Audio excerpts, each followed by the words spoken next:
Hey guys, today we're going to be taking a look at the Matador Globerider, which is an all-new 45-liter travel backpack. And Matador has an excellent ecosystem of packable, weather-resistant, and lightweight accessories. I've really enjoyed using bags like their Beast 28 and the Seg 42. I've done some videos talking about just how well their ecosystem combines together, so I was very excited to see this new, kind of more robust travel backpack be released. It seemed to fix some of the issues that I've had with Matador's bags in the past, so I'm excited to talk through all the different features that this has to offer. I'll show you how I've loaded it out, and I'll talk about how it compares to some of the other similar travel bags that are currently on the market. Before jumping into the video, I want to thank the company for sending the bag for me to test out. And if you're new here, welcome. My name is Danny, and on this channel, we love reviewing popular travel and everyday carry gear.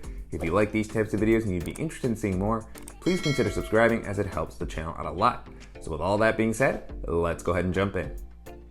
Starting off with the overall aesthetic, to me the bag has a pretty functional and technical vibe, which I think matches up well with Matador's overall brand and aesthetic. It feels like something that is going to do great for outdoor adventures. It's, got straps, attachment points, plenty of pocketing, so it's not a minimal bag by any means, but it's still something that I would be comfortable traveling into an urban environment with, in addition to using in the outdoors. As far as the materials, the bag feels solidly built. The exterior fabric is a 420D nylon that's also got a polyurethane coating to provide excellent weather resistance. It really feels like your stuff is going to be well protected from the elements. This fabric also helps keep the weight of the bag down a little bit at 45 liters, and with all of the padding that this has, it's still a heavy bag. It comes in at 4 pounds, 8 ounces approximately. But, I've seen other bags of this size that can get even heavier, so that material kind of helps manage that a little bit. And then, of course, you have some really nice, well-protected, aqua-guarded zippers all throughout. Continuing along the outside of the bag, there are a ton of handles and attachment points. You have a handle at the top, handle at the bottom, which are going to be great for loading this into a trunk or an overhead storage compartment.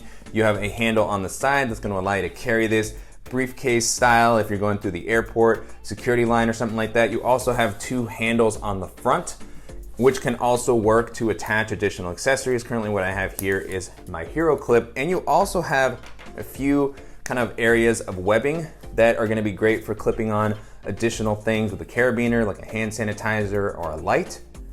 On both sides of the bag, you have compression straps that are going to be helpful for just kind of cinching everything down and making it a little bit tighter, slimming the bag a little bit when it's not as full. And these can also be used for holding additional accessories that don't fit on the inside of the bag, such as a tripod or maybe a lighter jacket. And then you do have an external water bottle pocket on one side of the bag. This offers a nice amount of space, really elastic material here. Currently what I have is my 26-ounce Yeti Rambler, and that fit in there comfortably. I do think you probably could place something a little bit thicker. It's a pretty deep compartment as well, which was nice to see. And then with the material that's used here, you have nice flexibility, and it kind of just stays out of the way if you're not using it. Moving into the capacity, the bag comes in at about 45 liters, which is a little larger than what I typically travel with.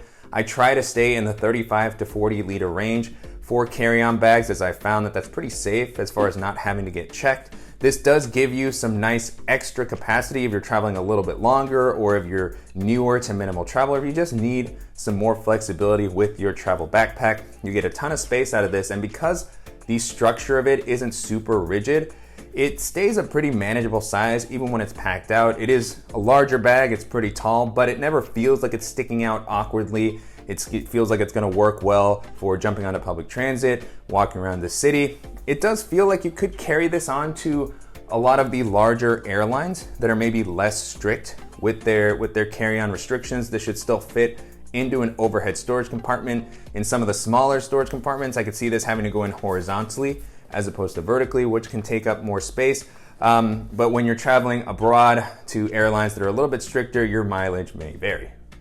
Taking a look at the straps on the back panel, so far the bag has been really comfortable to wear. This is a big upgrade from some of Matador's other harness systems. It looks like they've taken inspiration from outdoor kind of technical packs that are meant to carry a lot of weight. And so I like how the straps have been implemented here. Nice amount of padding with EVA foam. You have some breathability on the inside. And then the straps have a nice width to help prevent the bag from digging into your shoulders when it's a little bit more packed out. At the top, you have load lifters that are going to allow you to tweak how the bag sits on your shoulders a bit more and to pull that weight closer to you to make it easier to carry. And you have an adjustable sternum strap to help distribute the weight. Moving into the back paneling, this has also been really comfortable. Same type of padding and breathability that we saw on the straps. It's well distributed all throughout. You do have some slight air channels here to provide you with some ventilation and airflow while you're walking around. Might have been nice to see something a little bit deeper to just give you some extra ventilation given how large the bag is, as even with all of this, it feels like your back is going to get sweaty pretty quickly as you're walking around. The back panel also has a nice frame sheet with an aluminum stay that's going to help distribute the weight and make sure that the bag keeps its structure. That's also going to work well with the integrated waist belt as far as transferring the weight from your shoulders down to the waist belt. This has been very comfortable and supportive. You have a nice amount of padding here, similar to the rest of the harness system. Plenty of adjustability. You don't have the ability to remove the waist belt, which might have been nice to see, but you can stow the harness system away. There's the zipper here that allows you to move the back paneling up, and you can hide the straps and the hip belt to make this a little bit easier to kind of stow away in an overhead storage compartment. Jumping into the organizational options, the bag has a nice variety of pockets all throughout. Starting off on the front, you have this elastic stash pocket that offers a nice amount of space and flexibility. So this would be a great spot for some flip-flops or a flatter pair of shoes that don't fit on the inside. Maybe also a good place to hold some wet clothing if you've been outdoors, or maybe a jacket. So really like the flexibility provided here. And then you also have an admin type compartment. This is kind of the quick access compartment of the bag. One thing I wanted to call out about the zippered compartments on the bag is they do have these security loops, so you can thread the zipper pulls through these to make it a little bit harder for pickpockets to get in. You could probably also secure it a little bit more with a cable lock if you want some extra peace of mind. So nice sort of security and travel focused feature there. Opening up this compartment here, really love the amount of volume and space that's provided. Always super helpful for travel bags in particular to have a compartment like this, as you can store your toiletries or a jacket in here that you want to grab a little bit more quickly. You can even store a larger pair of over-ear headphones. As you can see, what I currently have here just resting in this area is a pair of Apple AirPods Max, which fit in there comfortably. There was still leftover space for other items. And then on the back, you have some built-in organization, so a couple of elastic slip pockets here that offer a good amount of flexibility, even for some larger items. What I currently have here at the moment is a little manicure set that I have with me. I have a portable battery to keep my devices charged. Then behind that, I have a zippered pocket that offers, again, decent amount of space and volume. Even though I had these compartments full, it's good to see that I still had some space here for smaller items, or in my case, I just tossed in a deck of playing cards. And then you have some webbing here that was gonna be good for EDC type tools that you might be carrying with you. So in my case, what I currently have here is the Ridge bolt action pen. You have two slightly thinner ones that are the pen and stylus kind of area, and then there's thicker ones that might be good for multi-tool options. That's not something that I would maybe carry with me if I'm traveling on a flight, but it was able to hold one of the flashlights that I typically like to have, and I'm sure there are some TSA friendly multi-tools that would fit in there, or other tech dongles. Behind that, you have one additional zippered pocket, which I'm using to hold some of those tech accessories. So I have a wired pair of headphones for backup or for use on flights. And then I also have a dongle to attach my phone to HDMI cable. And then in this pocket, you also have a lanyard with a plastic clip that's gonna be a good spot to attach your keys. On the same side that you have the water bottle pocket, you also have a zippered quick access compartment that actually has a pretty decent amount of volume. It's gonna be able to handle even something a little bit bulkier like my sunglasses, which is what I currently have in there. But with the depth that it has, it might also be a good spot to place your phone or something like a portable battery. The next area we're gonna be taking a look at is the laptop compartment. This is a top loading compartment, so it's gonna be easy to reach down and grab your device when you need to. It can hold up to a 15 or 16 inch laptop pretty comfortably. Currently what I have, my 13-inch MacBook Air, which kind of gets swallowed up by the compartment. This does offer some padding. It's not as robust as some of the other travel bags that we've seen, but it is suspended off the bottom of the ground. So when you place your bag down a little bit harder, it feels like your device is gonna be protected. And so pulling my laptop out, now the compartment empty, you can get a better look at the inside. One thing I want to call out as I was taking it out is you might notice that it's a fairly narrow compartment. So even though vertically it has a decent amount of space, you may have to kind of keep an eye on how wide your laptop actually is, as it might get tricky to get it in and out. This might end up working a little bit better for a tablet as opposed to like a 17-inch laptop or something a little bit bulkier. On the inside, no sort of fleece lining or anything like that. And even though it comes up a good amount here, again, the width might be troublesome depending on your device, but if your device happens to fit, it does feel like it will be well protected and easily accessible while you're on your trip. And then moving into the main compartment, this does have a suitcase style opening. So it opens flat to allow you to pack easily and be able to see anything that you need to. At 45 liters of space, I was able to hold a ton of stuff in this bag. I really like the simpler layout of this primary storage area. The first thing that I have here at the top is a packable backpack, which I think is great to have when you're using a larger travel bag, such as this one here. And the one that I have at the moment is the Beast 28, which is super comfortable to wear, particularly for a packable bag, and highly weather resistant. I did an in-depth video for this a little while back. I'll make sure to link to that if you want to see how I loaded this out. Great packable bag though. And then here you just have kind of a large bucket of space that you could load out with a lot of stuff. Even with an extra packing cube, which I typically don't always have with me, there's still plenty of space here for an extra pair of shoes, for another jacket if you're traveling somewhere colder. You have this bungee cord here that kind of helps secure the items in place so they don't shift around. Some nice elasticity. You can adjust this at the top if you want to tighten it a bit more. Very easy to release this here with the clip that's provided. And then what I have here are just my Peak Design packing cubes. So I have the smaller compressible one with underwear, socks, and t-shirts, and then the larger one with my pants and shirts and larger clothing items. And so now with this compartment empty, you can get a better look at the inside. Pretty simple layout. Here you can see the laptop sleeve and how far it's pulled up off the bottom of the ground. You also have a zipper at the bottom that would allow you to access the frame sheet.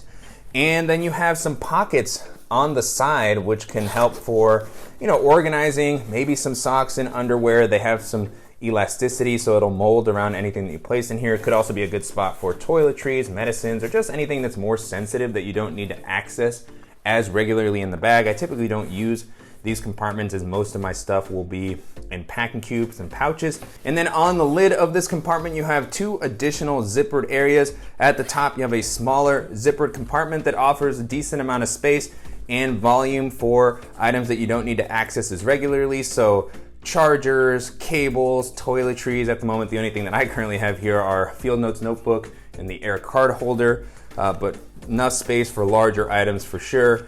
And then below that, you have a larger zippered off section. It's almost like an integrated packing cube.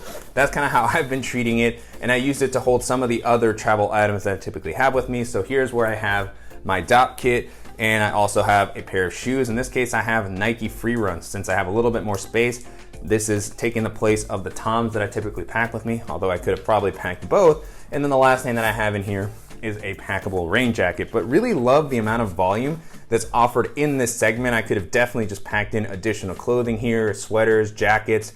So lots of flexibility, very easy to lay everything out, and really love the space that's offered in this main area and just the amount of organization provided throughout the rest of the bag.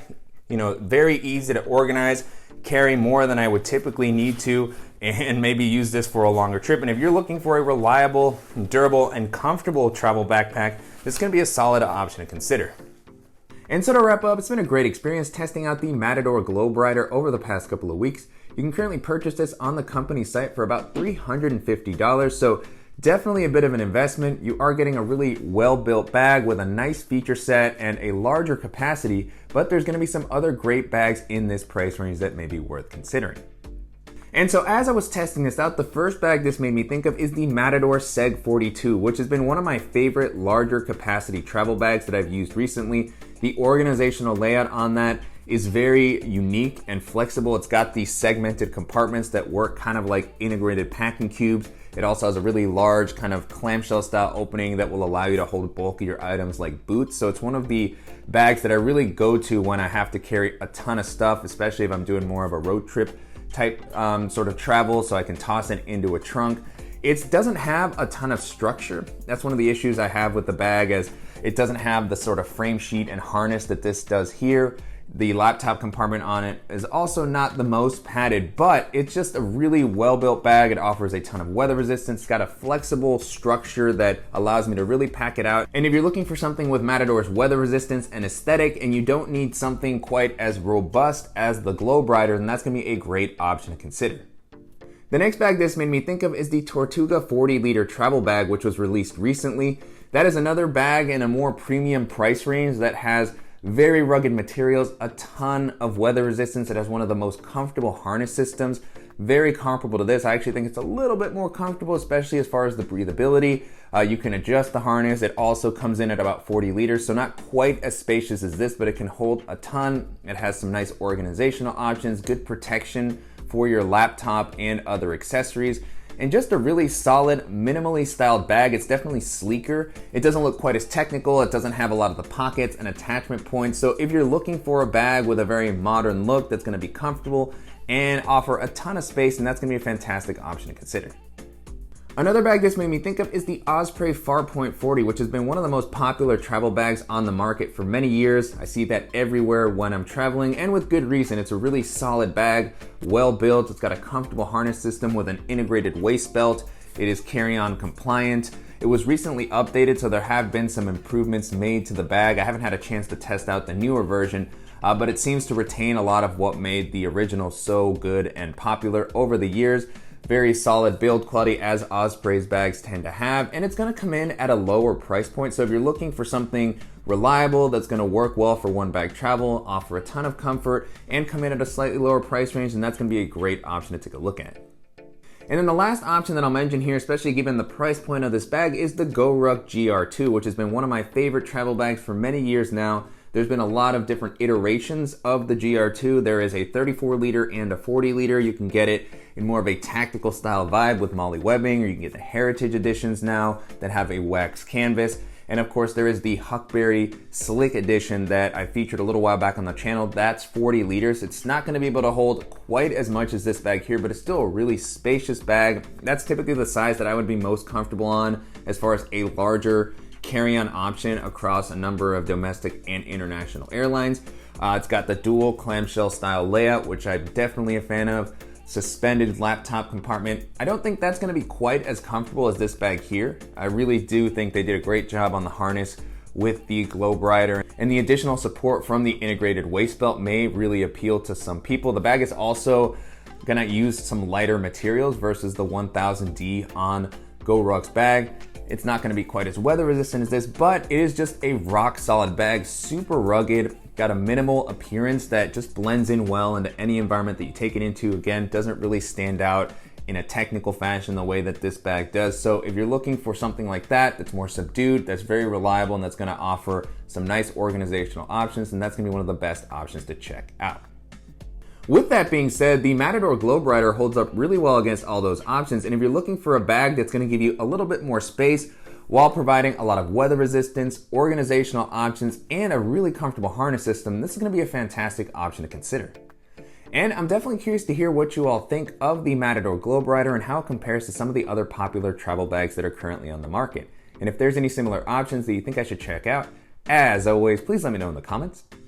And I want to thank the company again for sending the bag for me to test out, and to you guys for watching and supporting the channel. If you enjoyed this video, please give us a like, and if you haven't already, make sure to subscribe so you don't miss any upcoming videos, and we'll see you in the next one.